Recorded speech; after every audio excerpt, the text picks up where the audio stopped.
किसानों को हर संभव तरह से मदद देने के लिए केंद्र सरकार कई योजनाएं लेकर आती है।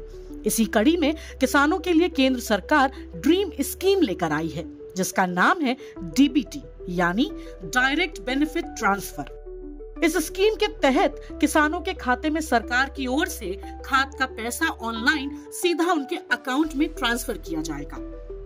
खेती और फसल उत्पादन के लिए खाद और उर्वरक का खासा महत्व होता है। किसानों के लिए बिना उर्वरक या खाद के खेती करना असंभव सा होता है। ऐसे में किसानों की मदद के लिए सरकार की ओर से चलाई गई योजनाओं के तहत किसानों को बहुत ही कम दरों पर खाद या उर्वरक मुहैया कराया जाता है। इन्हीं योजनाओं का एक हिस्सा है डीबीटी।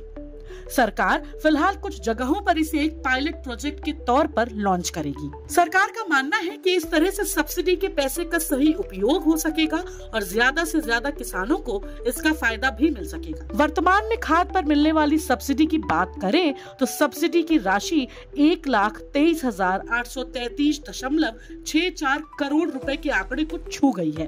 अरबों रुपए के इस फंड का सही इस्तेमाल हो सके, इसके लिए सरकार डीबीटी जैसी भरोसेमंद स्कीम पर विचार कर रही है। आइए आपको बताते हैं कि इस स्कीम के तहत किसानों को सब्सिडी कैसे मिलेगी।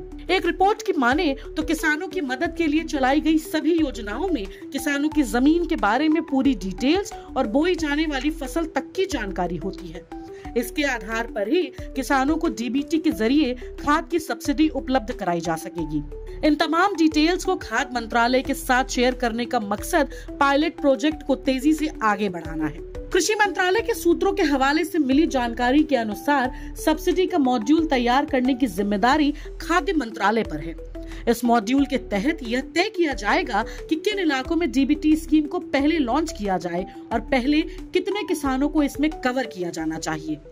इस योजना में बटाईदार किसानों को भी शामिल किया जाएगा, जिससे सरकार को जानकारी हो सके कि सब्सिडी का पैसा कहां कहां जा रहा है। इस योजना की खास बात होगी कि सरकार किसान के खेत और उसके रकबे के आधार पर सब्सिडी मुहैया कराएगा। फिलहाल पूरे देश में डीबीटी के जरिए खाद सब्सिडी का फायदा खाद कंपनियों को हो रहा है।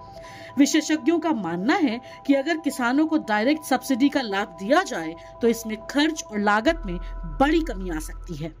सर का पसीना जब माथे को आता है वो किसान है जो अपने दम पर फसल को उगाता है। आन है, बान है, शान है, किसान है। किसान इंडिया, चलेगा हल, बढ़ेगा बल।